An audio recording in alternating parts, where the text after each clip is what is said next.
வணக்கம்.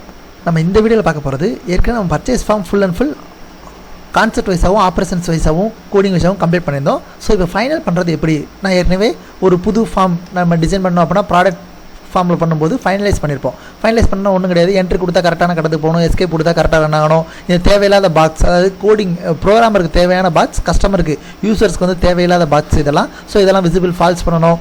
அதுக்கப்புறம் shortcut keys work ஆகணும். இந்த மாதிரியான இதை தான் நம்ம இதில் பண்ண போகிறது, சரிங்களா? ஸோ ஃபஸ்ட்டு எடுத்தோடனே ஃபார்ம் லோட் ஆகும்போது எனக்கு எங்கே வரணும் கர்சர் அப்படிங்கிறத நான் செட் பண்ணுறேன். ஸோ இது எல்லாமே ஆல்ரெடி உங்களுக்கு நான் பண்ணி காமிச்சிருக்கேன். அப்படிங்கிறனால டேரெக்டாக கொஞ்சம் ஸ்பீடாகவே நான் பண்ணிடுறேன். ஸோ டேப் இண்டெக்ஸில் 0 அப்படின்னு சொல்லி வச்சிடுறேன். ஓகே, ஸோ டேப் இண்டெக்ஸ் 0னா எனக்கு ஃபார்ம் லோட் ஆகும்போது டேட்டில் போய் கர்சர் நிற்கும். அதுக்கடுத்து எனக்கு இங்கேருந்து எங்கே போகணும், சப்ளையர் நேம் கோம்போக்கு போகணும். ஸோ இதோட கீ டவுன், ஏன்னா டிடிபி பிக்கருக்கும் ஃபார்ம் லோடுக்கும் ஷார்ட்கட் கீஸ் நீங்கள் கொடுக்குறீங்க அப்படின்னா கீ டவுனில் தான் கொடுக்கணும். ஸோ கீ டவுன், அப்போ கீ எஸ்கி வராது, கீ கோடுன்னு வரும். சேம் 13 தான் என்ட்ருக்கு, சேம் 27 தான் எஸ்கேப்புக்கு. ஆனால் கீ எஸ்கின்னு எழுதக்கூடாது, கீ கோடு சீக்வல்ட்டு. ஏன்னா நம்ம ஃபார்ம் லோட்லாம் பார்த்தீங்கன்னா ஃபார்ம் கீ டவுனில் நம்ம கீ கோடு தான் யூஸ் பண்ணுவோம், கீ எஸ்கின்னு யூஸ் பண்ணியிருக்க மாட்டோம். ஸோ கீ கோடு சீக்வல்ட்டு 13 தென் ஓகே 39 தான் எனக்கு எங்கே போகணும்னு நான் சொல்லியிருந்தேன், சப்ளையர் நேம் கோம்போக்கு எனக்கு போகணும்னு நான் சொல்லியிருந்தேன். Okay, so supplier name combo, supplier combo dot set focus. இதே இது எஸ்கேப் கொடுத்தாங்கன்னா எனக்கு எங்கே போகணும், key code equal to 27 then unload me. Okay, so single லைனில் கோடிங் முடிச்சாச்சு. அதுக்கு அடுத்தது எனக்கு இங்கேருந்து ப்ரெஸ் பண்ணால் எனக்கு இங்கே போகணும், இங்கெல்லாம் போக தேவையில்லை. நான் ஏன்னா இந்த பாக்ஸ்லாம் நான் எதுக்காக வச்சுருக்கேன், ஜஸ்ட் எந்த நேமை செலக்ட் பண்ணுங்க, அந்த நேமோட டீட்டெயில்ஸ் என்ன அப்படிங்கிறது தெரிஞ்சிருக்காது தான். இதை நம்ம எடிட்டும் பண்ண முடியாது, அதனால் கர்சரும் அங்கே போகாது. ஏன்னா நம்ம எனபிள் ஃபால்ஸ் தான் பண்ணியிருக்கோம், ஓகேங்களா, இந்த டெக்ஸ்ட் பாக்ஸ்க்கலாம். அதனால் எனபிள் ஃபால்ஸ் இருக்கக்கூடிய டெக்ஸ்ட் பாக்ஸ் இருக்கக்கூடிய வேல்யூ எடிட் பண்ண முடியாது, கர்சரையும் அங்கே கொண்டே வைக்க முடியாது. ஓகே, ஸோ அதனால் நம்ம இங்கேருந்து இங்கே போகிற மாதிரி நம்ம வச்சுக்கிறோம். அப்போ ப்ராடக்ட் நேம் கோம்போ. ஸோ நான் ப்ராடக்ட் நேம் கோம்போவை காப்பி பண்ணுறேன், டபுள் கிளிக் பண்ணி. இப்போ சப்ளையர் கோம்போவை டபுள் கிளிக் பண்ணி அதோட கீ ப்ரெஸ், ஏன்னா கோம்போ பாக்ஸுக்கு வந்து கீ ப்ரெஸ் ஈவெண்ட்டில் தான் போய் கொடுக்கணும். So if key ASCII equal to 13 then product combo dot set focus. If key ASCII equal to 27 then இப்போ ஆல்ட் விபி கொடுக்குறேன், டிடிபி பிக்கரை செலக்ட் பண்ணி ஷார்ட்கட் கீஸ் மேக்ஸிமம் யூஸ் பண்ணிக்கோங்க, அப்படின்னா தான் ஸ்பீடு கிடைக்கும். ஓகே, ஸோ அதுக்கப்புறம் எனக்கு வந்து குவான்டிட்டியில் போய் கர்சர் நிற்கணும். So key press if key SK is equal to 13 then quantity dot set focus. If key SK is equal to 27 then supplier combo dot set focus. So இந்த key SK key code இதெல்லாம் type பண்ணும்போது enter கொடுத்தோன்னே இந்த key SK key codeங்கிற வார்த்தையை கவனிங்க. அது வந்து கேயும் ஏயும், கீ கோடாக இருந்தால் கேயும் சியும் கேபிட்டலில் மாறி இருக்கணும். அப்படி மாறல அப்படின்னா இந்த இடத்துல ஏதோ ஒரு ஸ்பெல்லிங் மிஸ்டேக் விட்டுருக்கீங்க அப்படின்னு அர்த்தம். ஸோ இதெல்லாம் அப்படியே லைவில் ரன் பண்ண கோடிங் பண்ண பார்த்துட்டே வந்துருங்க. ஸோ இப்போ நான் வந்து ரேட் டெக்ஸ்ட்டை காப்பி பண்ணிட்டு குவான்டிட்டியை டபுள் கிளிக் பண்ணுறேன், அதோட கீ ப்ரெஸ் ஈவெண்ட்டுக்கு போகிறேன். If key ASCII equal to 13 then rate text dot set focus. If key ASCII equal to 27 then product name dot set focus. Continues coding type பண்ணும்போது என்ன பண்ணலாம் அப்படின்னா, நான் எந்த ஆப்ஜெக்ட் செலக்ட் ஆகிருக்கோ அந்த ஆப்ஜெக்ட்டுக்கு அடுத்த ஆப்ஜெக்ட் செலக்ட் பண்ணால் கரெக்டாக இருக்கும், ஓகேங்களா? அது 2 ஆப்ஜெக்ட் தள்ளி இருக்கக்கூடிய ஆப்ஜெக்டை நான் வந்து செலக்ட் பண்ணுறேன். அதுக்கு ரேட்டில் போய் நான் வந்து அதுக்கு 2வது ஆப்ஜெக்டில் போய் கர்சரை வந்து ஃபோக்கஸ் பண்ணிடுறேன். கீ ப்ரெஸ்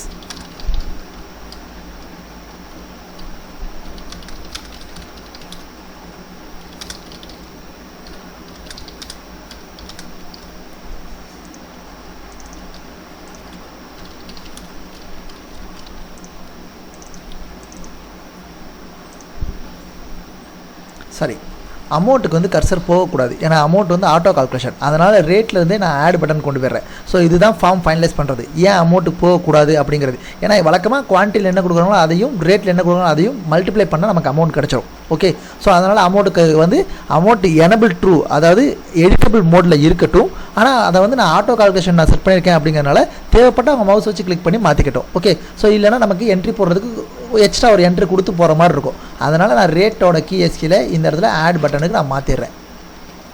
ஓகே, அதே மாதிரி ஆட் பட்டன்லேருந்து எஸ்கேப் கொடுத்தா எனக்கு வந்து ரேட்டு தான் போய் நிற்கணும், அமௌண்ட்டுக்கு கர்சர் போகக்கூடாது. பட்டனுக்கு எப்போவுமே கீ ப்ரெஸ் 13 செட் பண்ணக்கூடாது, கீ ப்ரெஸ் கீ எஸ்கி வந்து 27 மட்டும் தான் செட் பண்ணணும். = 27 தென் at set focus. Okay, so இப்போ இது முடிஞ்சிருச்சு. அதுக்கு அடுத்தது நான் வந்து இந்த ரிப்போர்ட் லிஸ்ட் வியூக்கு நான் வரேன். Sorry, one second. எனக்கு இங்கேருந்து கொடுக்கும்போது எனக்கு இங்கேயும் போகணும். அதாவது நான் என்ட்ரு கொடுத்தா எனக்கு ப்ராடக்ட் நேம் கோம்போலேருந்து நான் என்ட்ரு கொடுத்தா எனக்கு இங்கேருந்து இங்கேயும் போகணும், இங்கேருந்து இங்கேயும் போகணும். இப்போ எப்படி பண்ணுறது? ஸோ இது வந்து கொஞ்சம் கன்ஃபியூஸ் ஆகிற மாதிரி உங்களுக்கு தெரியலாம். இப்போ நான் என்ன சொல்ல வரேன் அப்படின்னா, ப்ராடக்ட் நேம் கோம்போல ஏதாவது அவங்க லைன் செலக்ட் பண்ணியிருக்காங்கன்னு வச்சுக்கிடுவோம். அதாவது இப்போ உதாரணத்துக்கு இதில் ஹமாம் சோப்னு செலக்ட் பண்ணியிருக்காங்கன்னா அடுத்து அவங்க கொடுக்க போகிறது குவான்டிட்டியை. ஓகே, இப்போ இங்கே எதுவுமே செலக்ட் பண்ணலைன்னா சேவ் பட்டனுக்கு போயிடலாம் என்ட்ரு கொடுக்கும்போது. ஏன்னா இப்படி வச்சா நமக்கு மவுஸை யூஸ் பண்ணாமல் நம்மளால் டேரெக்டாக என்டர்னு கொடுத்தாலே நமக்கு வந்து ப்ராஜெக்ட் ப்ராப்பராக ரன் ஆகிற மாதிரி கொண்டு வந்துடலாம். ஸோ இப்போ இந்த இடத்துல 2-3 லைன் வர்றதுனால கீஎஸ்கே 30 நான் வந்து என்டிஃப் கொண்டு வந்துடுறேன். ஸோ இதுக்கு முன்னாடி ஒரு தடவை நான் செக் பண்ணுறேன். If product combo dot text equal to எம்டியாக இருந்தது என்றால் சேவ் பட்டனுக்கு கர்சர் போயிரு, else quantity dot set focus. So இதை ரன் பண்ணி பார்க்குறப்ப உங்களுக்கு தெரியும் எதுக்காக நான் விடுச்சேன்ட்டு. இப்போ சேவ்லேருந்து எனக்கு எஸ்கேப் கொடுத்தா ப்ராடக்ட் நேம் கோம்போக்கு வரணும். சேவுங்கிறது பட்டனுங்கிறனால கீஎஸ்கி 13 வந்து அதுக்கு கிடையாது. So if KeyAscii equal to 27 then product name combo dot set focus.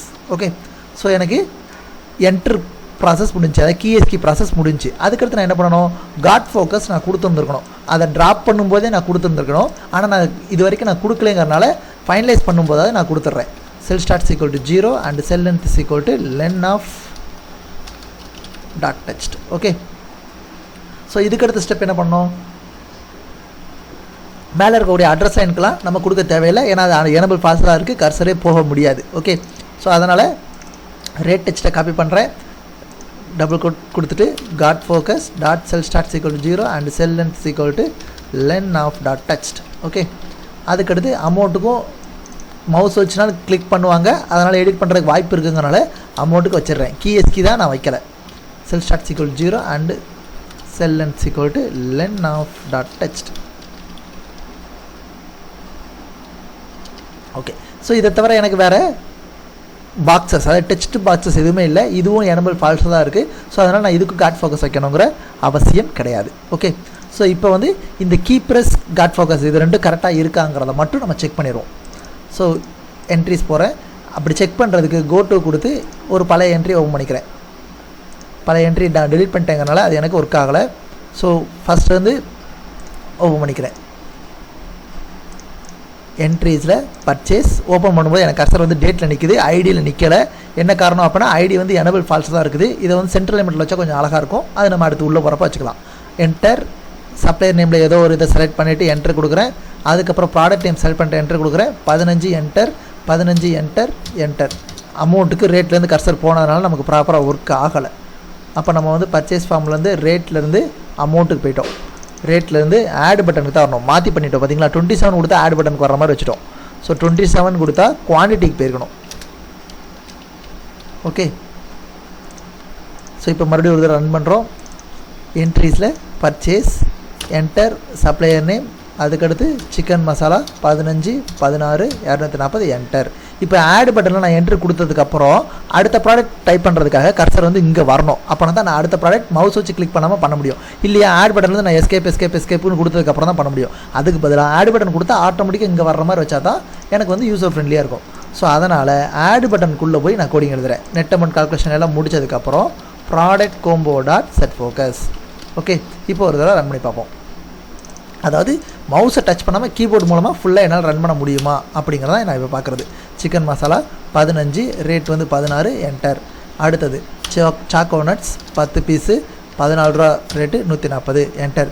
இப்போ நான் ப்ராடக்ட் நேம் எதுவுமே செலக்ட் பண்ணாமல் என்ட்ரு கொடுத்தா கர்சர் வந்து எங்கே போகுது, சேவ் பட்டன் போகுது. இன்னொரு என்ட்ரு கொடுத்தா சேவ் ஆயிரும். இன்னொரு என்ட்ரு கொடுத்தா அடுத்த என்ட்ரி, நான் 5வது என்ட்ரி போட்டே முடிச்சிட்டேன்.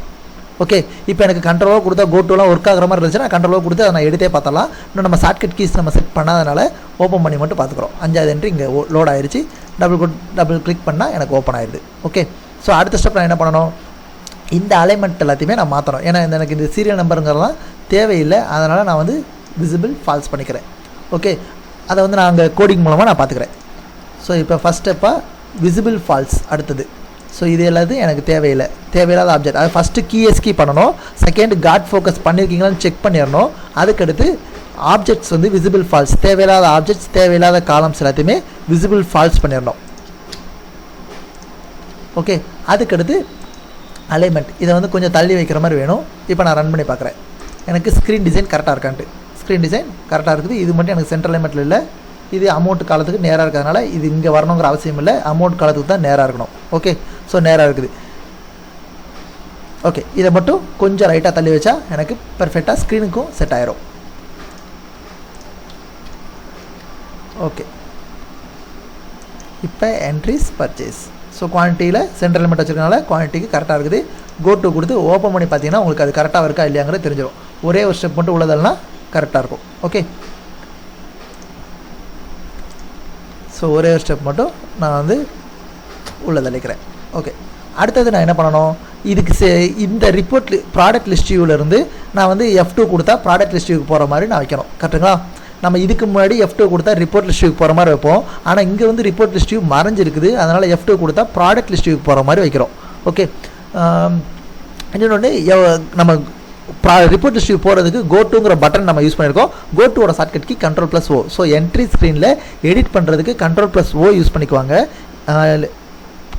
கிரியேட்டிவ் அதாவது மாஸ்டர் ஸ்க்ரீன்ஸில் எடிட் பண்ணுறதுக்கு F2 யூஸ் பண்ணுவாங்க. அங்கே வந்து நமக்கு வந்து எக்ஸிஸ்டிங் என்ட்ரிஸ் கண்ணுக்கு தெரியுறதுனால F2 யூஸ் பண்ணிடலாம். இங்கே வந்து எக்ஸிஸ்டிங் என்ட்ரிஸ் தெரியல, ப்ராடக்ட் லிஸ்ட்டு தான் தெரியுது.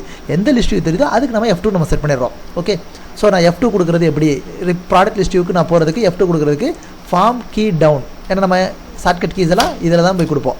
இஃப் கீ கோடு, வெறும் கீ கோடு தான். So Ctrl F2O Shift F2O கிடையாது, அதனால் key code = 112 then.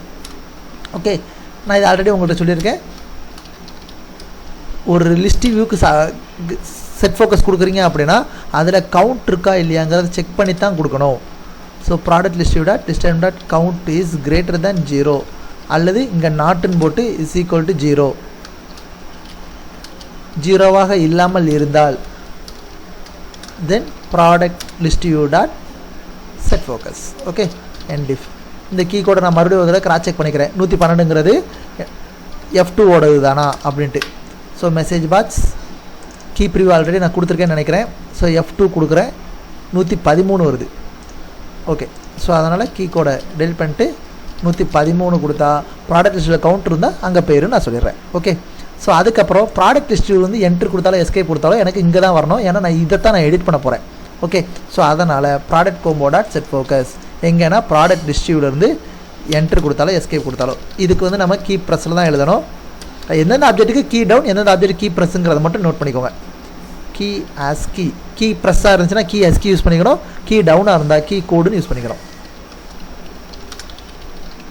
Focus if key ASCII = 27 then set focus. Escape கொடுத்தாலும் என்ட்ரி கொடுத்தாலும் எனக்கு ப்ராடக்ட் நேம் கோம்போவுக்கு தான் கர்சர் போகணும் அப்படிங்கிறனால. ஓகே, ஓகே, அதுக்கடுத்து இப்போ நான் இதையும் ஒர்க் பண்ணி பார்த்துட்றேன். கோ டு, அதாவது என்ட்ரிஸில் பர்ச்சேஸ் கோ டு கொடுக்குறேன், ஒரு என்ட்ரியை ஓப்பன் பண்ணுறேன். இப்போ நான் F2 கொடுத்தேன் அப்படின்னா எனக்கு எந்த என்ட்ரி அந்த என்ட்ரி போகுது. என்ட்ரி கொடுத்து 15 இல்லை 16ன்னு சொல்லி மாற்றிட்டு ஆடு கொடுத்துட்றேன். மறுபடியும் F2 கொடுக்குறேன், இது 10 இல்லை 20ன்னு சொல்லி மாற்றிட்டு ஆடு கொடுத்துட்றேன். ஸோ என்னால் கீபோர்டு மூலமாகவே எடிட் பண்ணவும் முடியுது. ஓகே, ஸோ எனக்கு மிச்சம் இது இருக்குது என்னது, இந்த சேவ் பட்டன் கிளியர் பட்டன் இதுக்கு தான். அந்த சேவ் பட்டன் கிளியர் பட்டன் இதுக்கு எல்லாத்துக்குமே ஆல்ரெடி நான் வந்து மற்ற ஃபார்ம்ஸில் நான் பண்ணியிருக்கேன். அதனால் நான் அதை அப்படியே செலக்ட் பண்ணி காப்பி பண்ணி இங்கே வந்து நான் பேஸ்ட் பண்ணிக்கிறேன் இதோட ஃபார்ம் டவுனில். இதில் மற்ற ஃபார்மில் பண்ணும்போது F6 இதெல்லாம் சேர்த்து பண்ணியிருப்போம். இங்கே வந்து அந்த செர்ச் ஆப்ஷனே கிடையாது. ஓகே, Ctrl F செர்ச்சும் கிடையாது. அப்போ என்னென்னது இருக்குது, சேவ் கரெக்டாக இருக்குது, டெலீட் கரெக்டாக இருக்குது, கீ கோட் 13க்கு கிடையாது. ஏன்னா கீ கோட் 13 நம்ம ஆல்ரெடி வேறு ஒரு இது யூஸ் பண்ணியிருக்கோம். கீ கோட் 13 வந்து ப்ராடக்ட் லிஸ்ட்டுக்கு போக சொல்லிட்டோம். ஓகே, அதுக்கடுத்து F6 F5 கொடுத்தா கிளியர் பட்டன் கிளிக், ஆல் டெக்ஸ்ட்ங்கிறது அன்லோட் மீ. ஸோ எனக்கு இந்த கோடிங் எல்லாமே ஓகே. எனக்கு இதில் அதாவது அந்த ஸ்க்ரீனில் இல்லாமல் அந்த ஸ்க்ரீனில் புதுசாக வந்துருக்கூடிய பட்டன் கோ டு. அப்போ கோ டுக்கு வந்து நான் என்ன சொல்லிட்டேன், Ctrl+Oன்னு நான் சொல்லிட்டேன். அப்போ Ctrl+Oவை கிளிக் பண்ணால் கோ டு வரணும். ஸோ விபி கீ எஸ்ஸுக்கு பதிலாக விபி ஓவா 0வான்னு பார்த்துக்கோங்க, ஓ. ஓகே, ஸோ Ctrl+O கொடுத்தா எனக்கு வந்து எந்த பட்டன் ஓப்பன் ஆகணும், go to button click. Okay, so இந்த கோ டு பட்டன் கிளிக்கு மட்டும் நான் செட் ஃபோக்கஸ் வந்து கொடுக்காமல் இருக்கேன். அதனால் report list view dot set focus. நான் லிஸ்ட் வியூக்கு ஃபோக்கஸ் பண்ணும்போது நான் ஒரு சேஃப் கோடிங் எழுதிடணும். So if report list view dot list item dot count is greater than or equal to 0 நாட்டை யூஸ் பண்ணிக்கிறோம். அப்படின்னா தான் நமக்கு பார்த்தோன்னே புரியும். 0வாக இல்லாமல் இருந்தால் then report list view dot set focus. Okay, டேரெக்டாக லிஸ்ட் வியூக்கு ஃபோக்கஸ் பண்ணும்போது மட்டும் கோடிங் டேரெக்டாக எழுதாதீங்க, கண்டிஷன் செக் பண்ணி எழுதுங்க. இல்லைனா எரர் வந்து க்ளோஸ் ஆகும். எக்காரணம் கொண்டு எரர் வந்து ரன் டைம் எரர் அப்படின்னு வந்து க்ளோஸ் ஆகக்கூடாது. ஓகே, இப்போ நான் கோட்டு கொடுத்தா எனக்கு கர்சர் அங்கே ஆட்டோமேட்டிக்காக போகுது. ஓகே, இப்போ ரிப்போர்ட் லிஸ்ட்டில் எனக்கு எஸ்கேப் கொடுத்தா எனக்கு வந்து கோ டு ஃப்ரேம் க்ளோஸ் ஆகிடணும். ஏன்னா இங்கேருந்து என்னால் ஷார்ட்கட் கீஸ் யூஸ் பண்ண முடியாமல் இருக்குது. ஸோ அதனால் ரிப்போர்ட் லிஸ்ட் வியூவோட கீ ப்ரெஸ் 13 இருக்குது. இஃப் கீ எஸ்கீஸ் equal to 27 then close button click. Close பட்டனை கிளிக் பண்ணாலும் அல்லது அதை ஃப்ரேமை விசிபிள் ஃபால்ஸ் பண்ணாலும் ஒன்று தான். ஸோ எதுனாலும் கொடுத்துக்கலாம். நமக்கு தேவை அந்த ஃப்ரேம் காணாமல் போயிடணும். ஓகே, ஸோ ஃப்ரேம் க்ளோஸ் ஆனதுக்கப்புறம் எனக்கு வந்து செட் ஃபோக்கஸும் ஆகணும். அதனால் நான் அடுத்த லைனில் கொண்டு போயிடுறேன். எங்கே ஆகணும் அப்படின்னா டேட் டிடிபி, அது ஃபஸ்ட்டு ஓப்பன் பண்ணுறப்ப எங்கே வருதோ அங்கே ஆகணும். DTP dot set focus. Okay, இப்போ அடுத்தது ரிப்போர்ட் ஹிஸ்ட்ரியிலேருந்து ஓப்பன் டேட்டா ரிட்ரைவ் பண்ணதுக்கப்புறம் ஃபோக்கஸ் கரெக்டாக ஆகிருக்கான்னு சொல்லி செக் பண்ணுறேன். ஆகலை. Go to frame visible false மட்டும் தான் ஆகுது. இங்கேயும் date DTP dot set focus. அது கீபோர்டு மட்டுமே யூஸ் பண்ணி எனக்கு வந்து சேவ், கிளியர், டெலிட் எல்லா ஆப்ஷனும் ஒர்க் பண்ணணும். இதுதான் கான்செப்ட், இதுதான் ஃபைனலைஸுங்கிறது. அதுக்கப்புறம் தேவையில்லாத அதை நம்ம கோடிங்காக க்ரியேட் பண்ணிக்கக்கூடிய ஆப்ஜெக்ட்ஸை வந்து விசிபிள் ஃபால்ஸ் பண்ணுறோம். இதுதான் மொத்த கான்செப்டேவும். ஓகேங்களா? ஓகே, இப்போ இந்த க்ளோஸ் பட்டனுக்கு என்னால் இங்கே கர்சர் இருந்தால் டேரெக்டாக போகுது. ஆனால் இதுக்கும் நான் பட்டன்ஸ்க்குனா ஷார்ட்கட் கீஸ் நம்ம வழக்கமாக வைக்கிறது தான். ஓகே, ஸோ அதனால் இந்த க்ளோஸ் பட்டனுக்கும் நான் வந்து ஷார்ட்கட் கீஸ் வைக்க போகிறேன். இதுலேருந்து எனக்கு என்ட்ரி கொடுத்தா டேரெக்டாக ஓப்பனே ஆயிரும். அதனால் இந்த ஓப்பன் பட்டனுக்கு எனக்கு ஷார்ட்கட் கீஸ் தேவையில்லை. ஓகே, ஸோ இந்த க்ளோஸுக்கு மட்டும் தேவை. க்ளோஸுக்கு வந்து ஆல்ட் சிங்கிற ஆப்ஷன் வந்து நான் யூஸ் பண்ண போகிறேன். ஸோ கீ டவுனுக்குள்ளே போகிறேன். ஆல்ட் சி கிளிக் பண்ணால் எனக்கு வந்து க்ளோஸ் பட்டன் யூஸ் ஆகணும், ஒர்க் ஆகணும் அப்படின்ட்டு. அப்போ நான் வந்து ஆல்ட் இதை காப்பி பண்ணிட்டு வந்து ஆல்ட் விபி கீ சி, இது வந்தால் close button click. Okay, so key form key டவுனில் கொடுத்துருக்கேன். ஸோ இப்போ ஒரு தடவை ரன் பண்ணி பார்க்கலாம். ஆல்ட் இ என்ட்ரிஸ் மெனுக்கு போகிறதுக்கு என்ட்ரி கொடுத்தா பர்ச்சேஸ் எனக்கு ஓப்பன் ஆகிரும். இப்போ நான் ஒரு புது என்ட்ரி போடுறேன்.